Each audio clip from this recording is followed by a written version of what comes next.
Welcome back to Atlanta Diaries. I'm your host, Enma Popley. Thank you for joining me. In Atlanta Diaries, we celebrate unique and inspiring stories of breakthrough women to help future generations create their own. If you want to know more about Atlanta or listen to more episodes, you can visit my website www.enmapopley.com. You can also share feedback or suggestions there. My guest today is Monica Manpreet Singh. Monica's recent appointment as the first female Sikh judge in the US is truly a historic moment and a testament to her dedication and hard work in the legal profession. Born and raised in the US, in Houston, Monica received a bachelor's degree from the University of Texas at Austin and a Juris Doctor from South Texas College of Law. With 21 years of experience as a practicing attorney, Monica was runner-up for the Houston Young Lawyers Association's Most Outstanding Attorney Award in 2010. Her commitment to diversity and inclusion has also been acknowledged through the many awards, including Distinguished Member Award from the South Asian Bar Association in 2017 and the Texas Diversity Champion Award in 2018. In our conversation today, Monica shared how faith has been a strong pillar in her upbringing, and how she takes great pride in being able to represent her community in this landmark appointment. Without further ado, let's listen to what Monica has to share. Hi, Monica. Very, very warm welcome to the show, and thank you for being a guest at Atlanta Diaries. Thank you for having me. I really appreciate the invite and the dedication to making sure that our stories are heard. Absolutely. And so excited to share your journey, given that, you're an Indian immigrant and I moved to the US just 4.5, 5 years back. I can relate to you in many manners and excited to share this journey and let others learn from it. Yeah, I think it's important to actually recognize that even all of our journeys may come on different ships and boats and airplanes, but when we get here, there's a lot of similarities, whether it be through the Indian culture and heritage or the Hispanic one or whatever. There's some common thread of being an immigrant that we navigate and we also understand for one another. Totally. From here, let's just segue into the first question. I read that your father was amongst the first few families which moved to Houston. So love to talk about how did your early years shape your journey thus far? Yeah, so as you mentioned, my dad was one of the first Sikh families here in Houston. People think about the Civil Rights Act of 1964 only benefiting African Americans in this country, but it actually was something that cascaded for immigration. And so in 1965, there was a law that was passed where they wanted to diversify America, but they only wanted to do it with people with a professional degree. And so that's how my father came here. And at the time when he came in Houston, there was about 10 to 15 families, and they were one of the first. But naturally growing up here in this time period of your parents being the first, everybody knows your family. And as it is in our culture, we're very integrated and interlocked, for better or for worse, right? When we see people go through hardships, it's really great how our community gets together. But when somebody goes through hardships, it's also not that great when our communities are first to bring us down too. So both of those things were my experience here. I think big difference for us too was our parents' challenge was forgetting that India is continuously moving forward or moving in a different direction rather, and them being stuck in the 70s or 80s thinking that what they left India as is what they are trying to bring us up in. So in a lot of ways, it was great for me because I had such a foundation in religion and a foundation in my culture because my parents never wanted to forget their own roots and want me to forget it. So it was great in that way. You spoke about hardships at the outset, right? So talk to me about these hardships and maybe, from your parents' perspective too, and how did they navigate them? So our journey, while it was unique within just the American landscape, it was also unique by being virtue of being Sikhs. So my father wears a turban.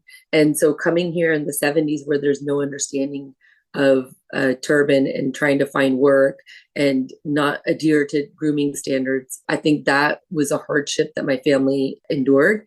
But what was something that was important to me, and I think my parents did this throughout my life, they didn't lecture us of how we should be. They just kind of were who they were, and we learned from it. And so my dad was steadfast in not compromising his identity.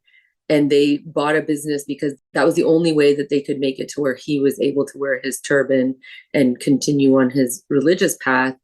Those actions are things that I realize, hey, this is something so important that they're willing to change fields or be a part of a field that's so foreign to them, just for the honor and dignity of carrying out their faith base. So that hardship really did shape me, and watching them acquire a small business as new people to this country and not knowing, the nuances of America.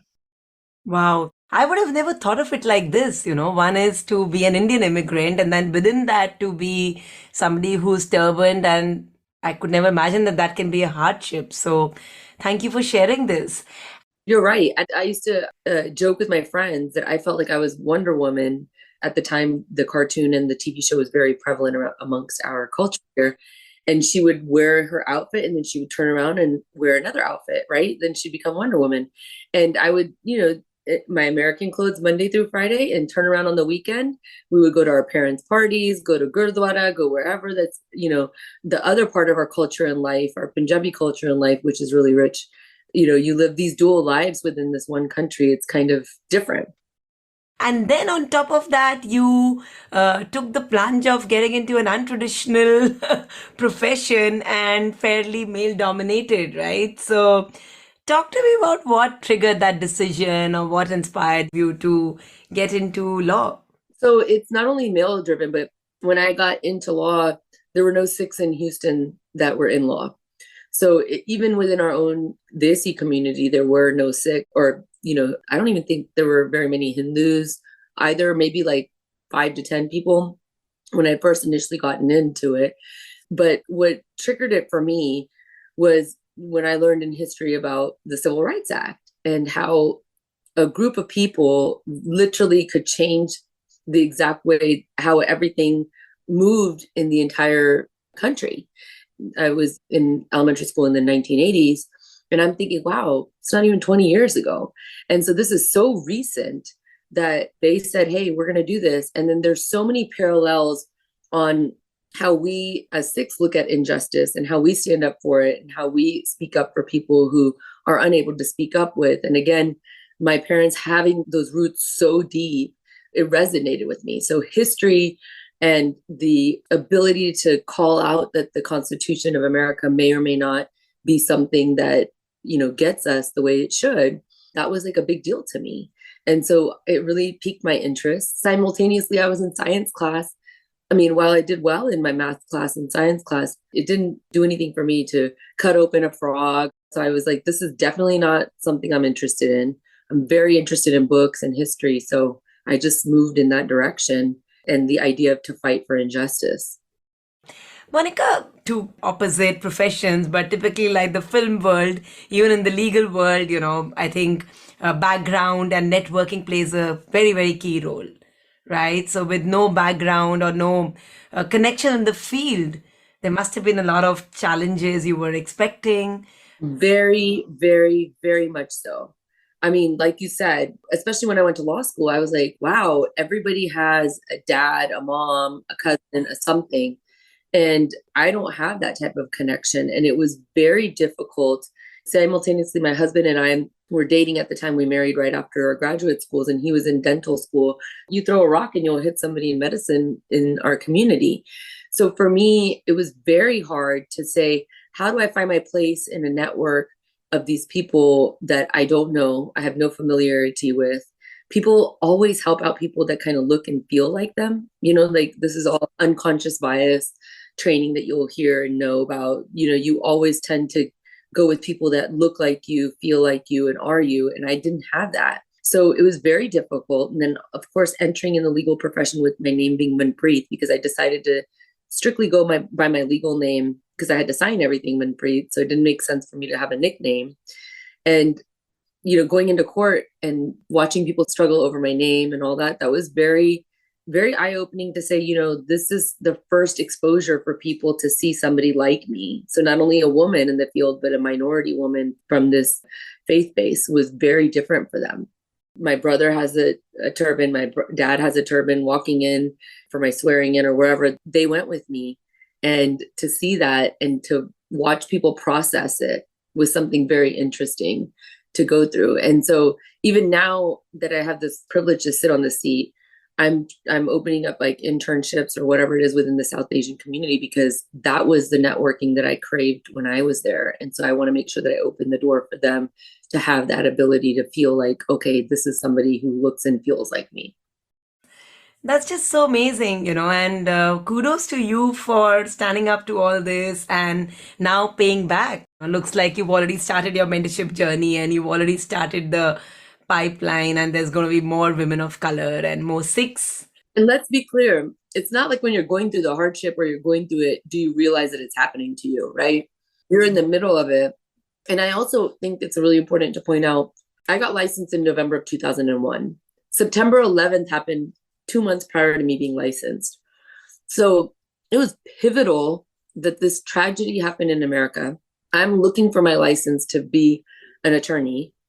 It was the first time where I felt like I was the other, but I was American. So I didn't understand how I was othered in my own country. I wanted to mourn with Americans, but I also had a fear of my Nanaji taking a walk around the neighborhood, his evening walk. So that time period of my life really shaped where I ended up going. And again, the advocacy mode where you're saying, hey, this is who we are, this is what we represent, this is what's going on, that you don't realize that, oh, this is something that you're doing, you're in it. And so I think that really pushed and pulled me at the same time to where I didn't even realize that this was going on at the same time. Any anecdotes come to your mind when you navigated these different roles? So I live in Houston, Texas, but my firm would have all the law firms I worked for in Houston. Any town that is next to Houston or any county that's next to Houston, we used to provide legal services for. So that would land me in places like Jasper, where they drug a Black man on the concrete and killed him. So very racist areas and towns. And my firm would say, okay, Manpreet, you're going to Jasper for this hearing or for this trial. And I just remember thinking, there's plenty of other white people here. Why are you sending me?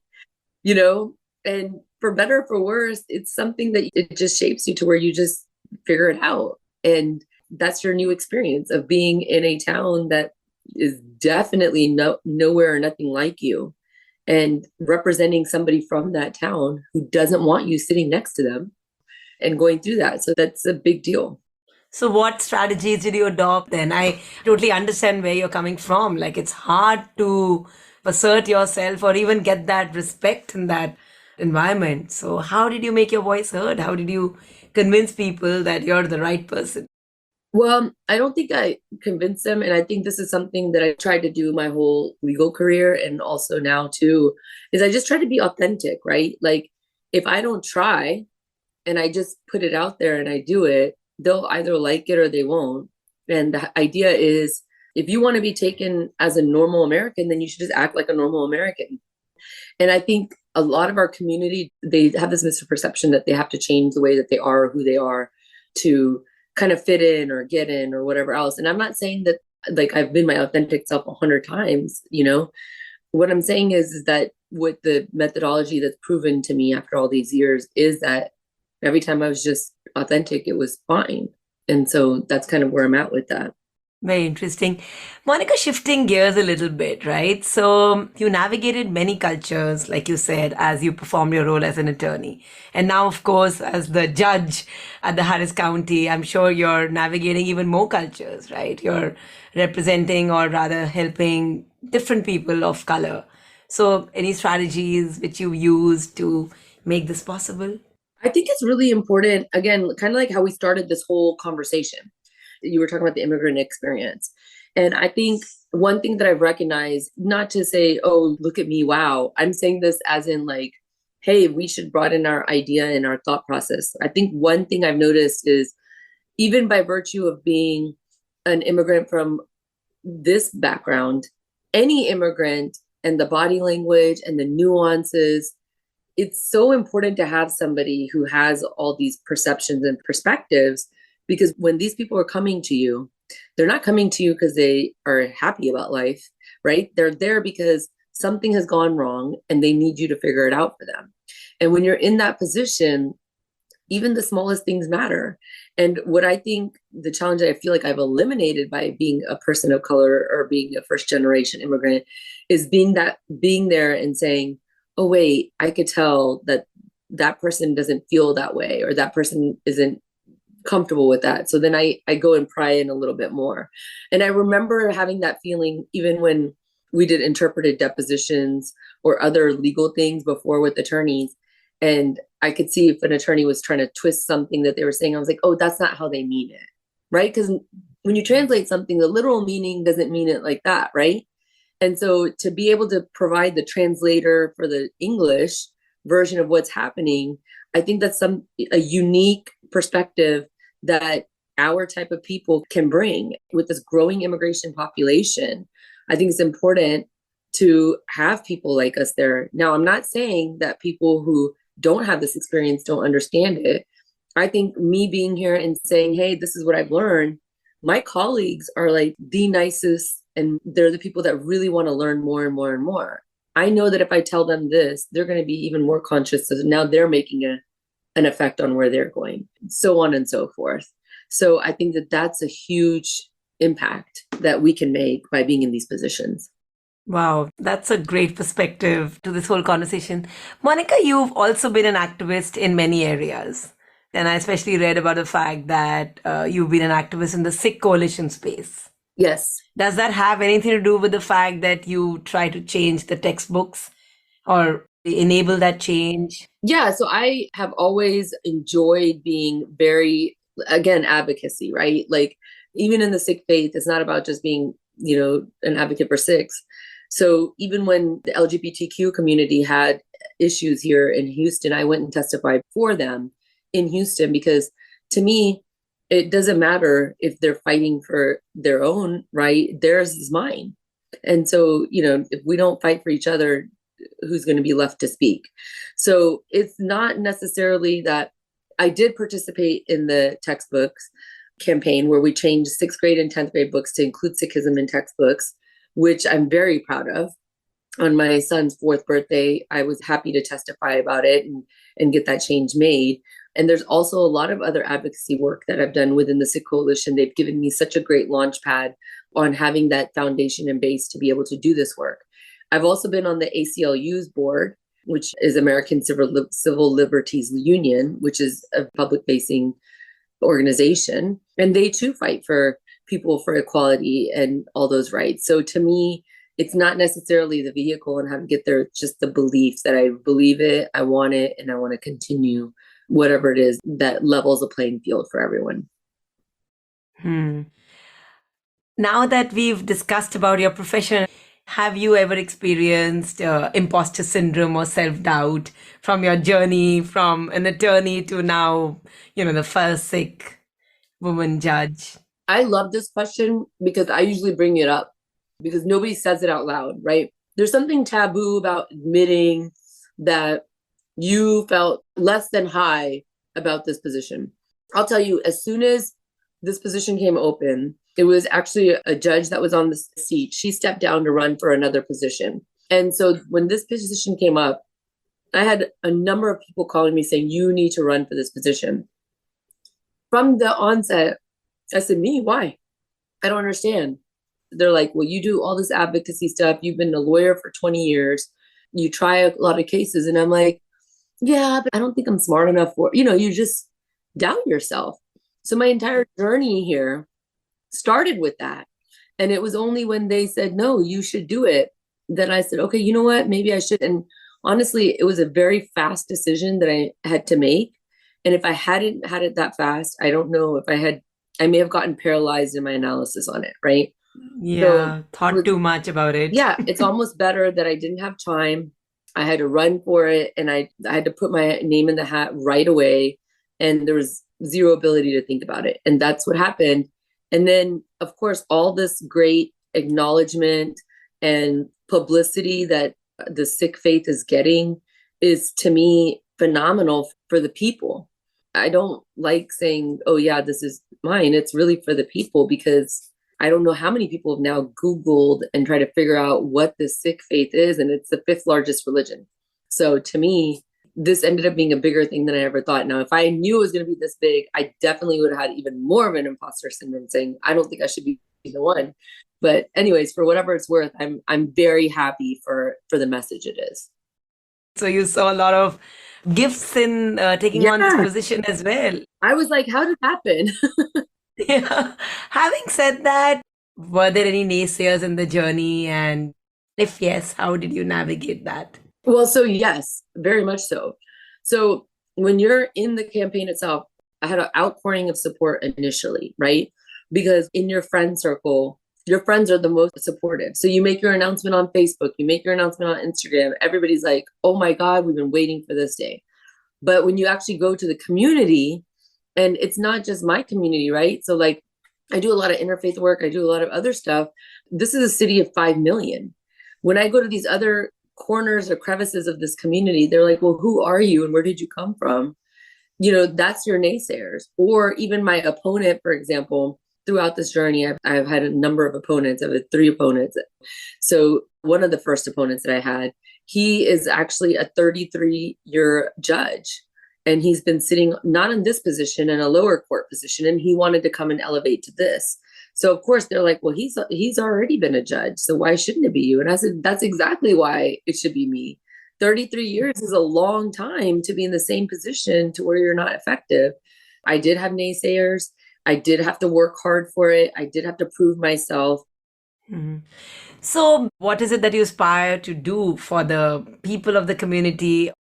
Yeah, so being elected the first female Sikh judge, to me, is a huge nuance that's important. Elections mean that people see the last name Singh, right? Like they see it, they identify it with the Sikh. They didn't vote for me once, they didn't vote for me twice, they voted for me 3 times. They kept seeing that name. They're going to continue seeing it for 4 years. I think by virtue of using our identity that was given to us and having that, and then of course abiding by the tenets of what we should be doing, I think is the benefit to the Sikh community. Because I understand growing up in our culture, in a Desi culture, in our culture, that any misstep is a misstep for your family. And so similarly, any misstep I have here is going to be a misstep for the entire city, right? Or the county, because I represent what they wanted me to represent. And so I really, truly would love to continuously be reminded to be humble, to keep in that space, to know that this isn't about me. This is just me doing the right thing and hopefully good flowing from it. If we go back to the fact that, you didn't have anybody from the same background, or whether it's your father or your brother or anybody else, were there mentors in your journey? Talk to me about your mentorship journey. So the lady who actually swore me in for my formal investiture, Justice Maribel. So my parents, I kind of alluded to this before, they bought a print shop in the early 80s. So that way my dad didn't have to worry about his turban and employer.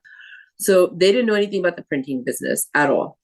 And in that business, this judge came by. At the time, she was a lawyer, and she started to run for office. And so as a result, I saw like her flyers. And so I was working there all the time. I saw it. She came into the shop all the time. And so I just started to talk to her. She was one of the first women that were like paving this pathway, very active, very kind, just very easy to talk to. And, I hadn't seen her in the 20 years that when she swore me in from me being an attorney till now. And she's the same person, loving, kind, and just really great. And so she was a huge mentor. And then I found mentors in places I never thought I would find mentors. My very first job, they emphasized, listen, you need to work 9 to 5. Yes, the work will be here. And yes, you'll have deadlines every now and again, but we work to hang out with our family and to be there and to be present there. Please, you need to go home. And I was a workaholic, and I still am. But what I did with that was, like, if I was in a project, I would continuously work because, especially because it was new for our community, you almost double work, right? Yeah. You're just so thankful you have a job. And you're like, oh, wow, I don't want to mess this up. I got this job and I'm a lawyer and I don't want to not be considered one, basically. And so they gave me permission to stop and give my family that attention. And so since then, I've been very cognizant of it. So, I mean, I do work a lot. I work even on my days off, whatever it is.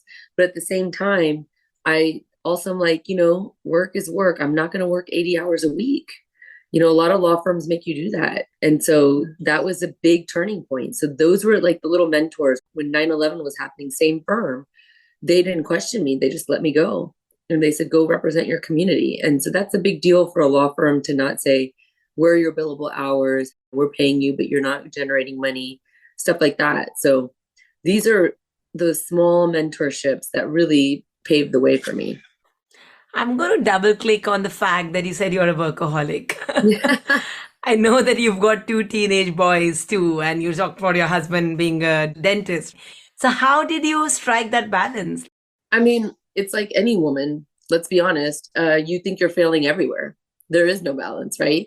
If you work too much, you are, oh, I haven't been there for the kids. And if you are with the kids too much, you're like, I'm not working. And I'm a part of a lot of organizations and a lot of community things. So I'm usually out a lot. It's hard, and while my husband and I have been together for a very long time, we're really good about spending time with one another. So if I cut that short too, that's also a problem. So there is no answer to it. There is no balance to it. And I think it's important to note that, like, we women keep saying you can have it all. We don't have to have it all. You can say it's hard, and it is hard. So, do you go through any guilt, or what's the perspective you have in mind? What's the narrative? Every day I go through guilt, every single day. Yesterday, I had a jury. They finished and they were gone by like 6 o'clock. And then I stayed back at the office just to, let me just get a couple things done really quickly because I knew that today's time would be tight. And I stayed till like 7. I had to go to another event, but my idea before was I was going to come home before I went to the event. The whole way I'm like, this is so stupid. Why am I going to this event instead of going home to the kids? It's every day, every pivotal time you can make a decision, you're always going to have that crossroads of, why am I doing this? And is this right? And if you don't pick the quote unquote right answer, you're going to feel like, what kind of person am I that I didn't pick that? And it's never ending.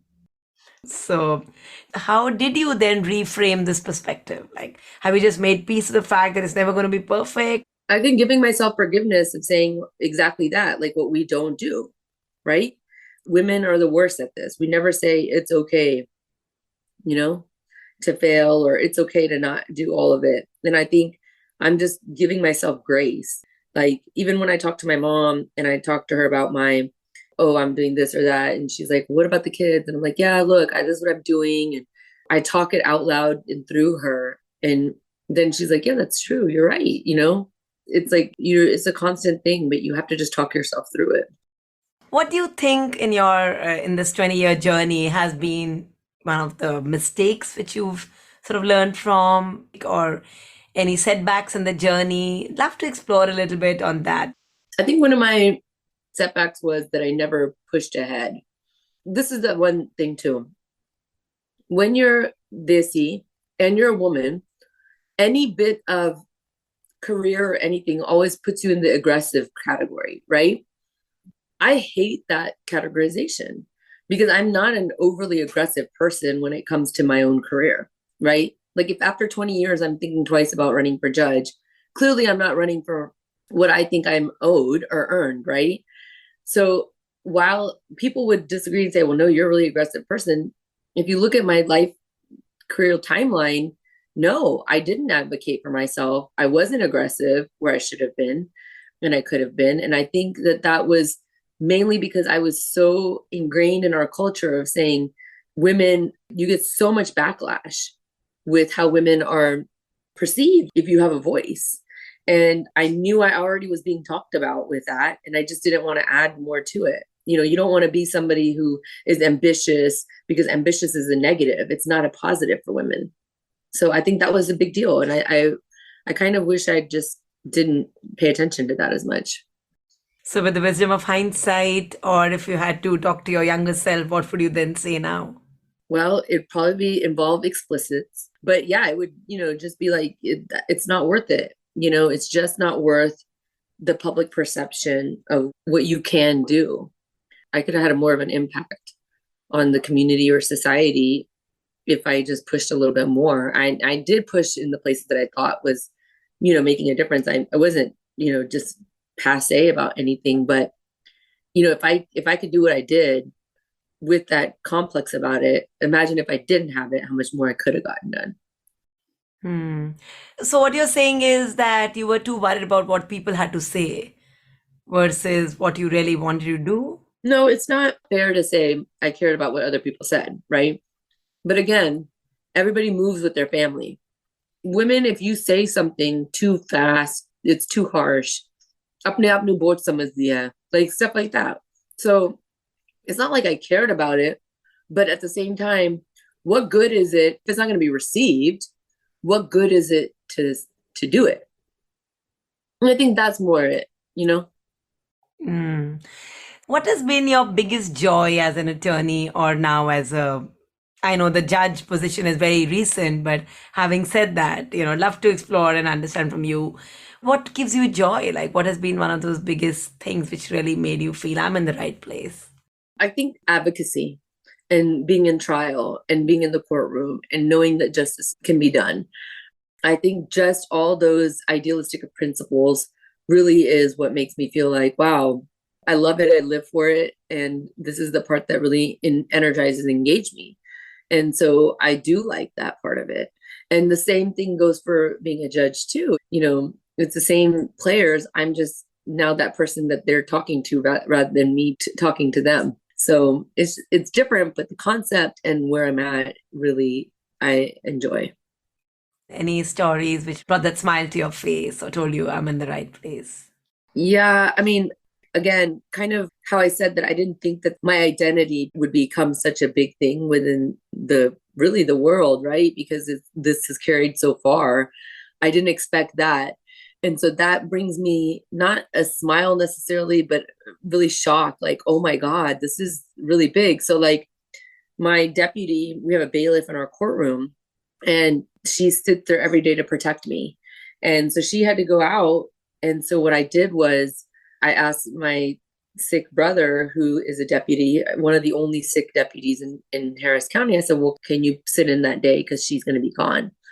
And so, it was a really great day. And it was really great to see like one of my community members and him there. And, we're just talking and stuff. And then at the end of it, we just took a picture. I said, hey, let's take a picture real quick. Let me send it to the Gurdwara chat. I think they'll be very excited to see the two of us together.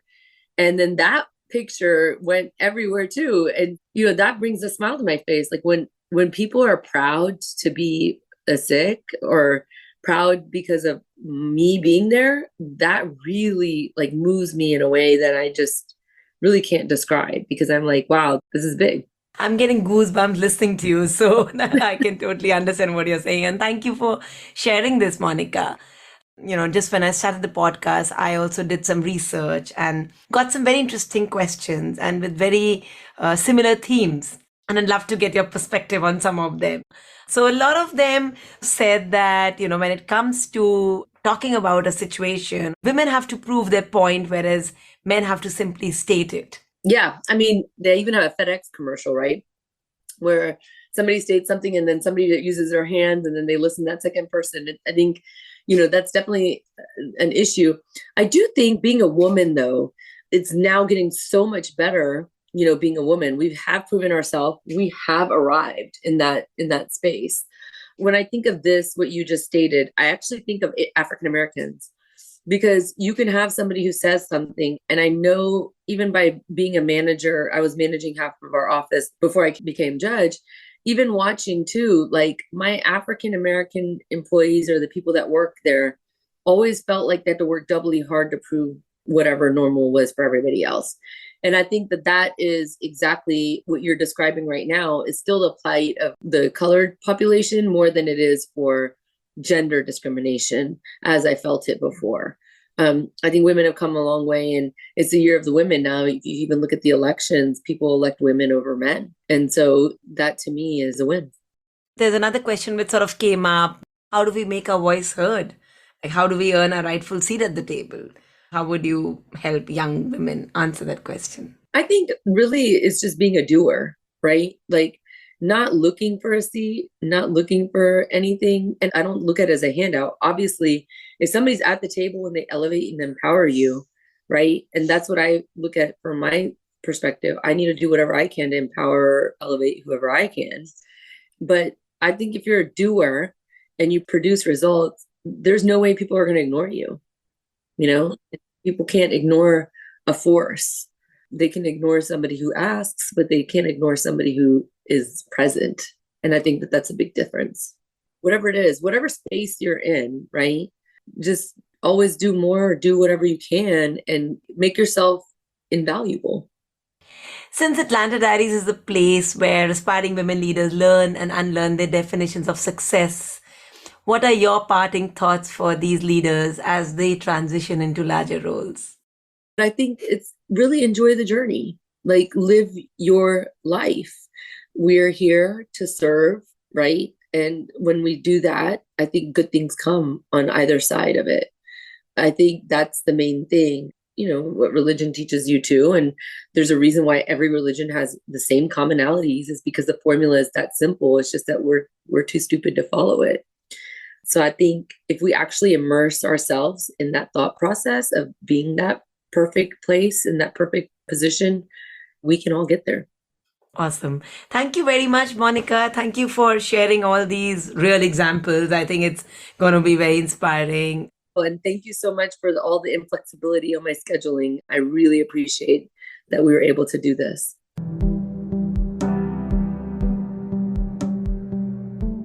Thank you very much for listening. All my guests have brought their most vulnerable selves on Atlanta Diaries. And even if a small segment of these conversations can help champion the journey of one person, it's going to be really worth it. I do have a request for you. Please share this podcast on your social media and with your family and friends. Our society is constantly evolving, and Atlanta Diaries must too. I really appreciate if you can leave your feedback in the form of a review or a rating. These are impactful and rousing stories that need to be shared far and wide. See you next time for another one on Atlanta Diaries.